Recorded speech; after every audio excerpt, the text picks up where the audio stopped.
Ah, hello. COVID come, COVID go. We still got to eat dinner or breakfast or whatever. Yay, food.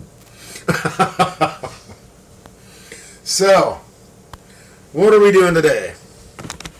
Well, I'm having fun with hot dogs. Yep, I love a good hot dog. And I'll tell you, I'm kind of confused by these Wagyu hot dogs. That seems like a waste of good meat to me. But, you know, if you're going to do something like that, at least cook it right. Rule number one, technique makes flavor. How do you cook a hot dog for flavor? Thousands of techniques.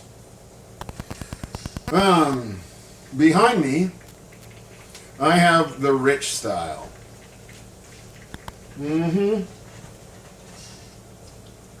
Let me see if I can show you this. Okay, you see a pair of hot dogs, you see half an onion, and you might actually see that the hot dogs are 30% submerged in oil. Yeah, there's a reason I call this the rich way of doing it. That's a lot of oil. And we are slowly cooking the hot dogs. Now, I will tell you that hot dogs, and we're going to be really rich. French baguette as a hot dog bun. Now, there is an anatomy to a hot dog. First, rule number one, the hot dog is pre-cooked, which means you can eat it out of the package, you'll be fine. However, as every American school child learns at an early age, because we frequently eat hot dogs when we come home from school, there is a seam which is entirely invisible in this hot dog. But when it is fully and properly heated, the seam will split. Now, the question is, how do you gently heat the inside to make the hot dog plump and the seam split? Oil.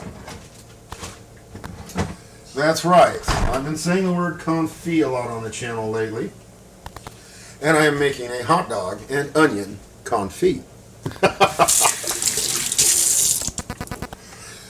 Which sounds really demented. But you take cheap meat, apply good technique, good results. So to recap, half an onion, 2 hot dogs, covered about 30% in oil, medium-low heat. You know, you want it to be gently cooking.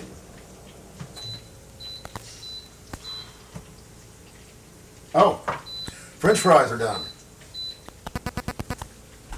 Well, actually, they're not yet done. How do you make French fries? Cut up a russet into shoestrings. Put it on some parchment, salt, oil. Throw it in the oven. Do not rinse your cut russets for oven fries. That starch that everybody wants so badly to get rid of is what helps them crisp. So that's it. This is a way to spend way too much money on a way too inexpensive meat and make it taste really amazing. This is social media. Please be good social citizens. Subscribe, like, share, all of that good stuff. Thank you. Goodbye.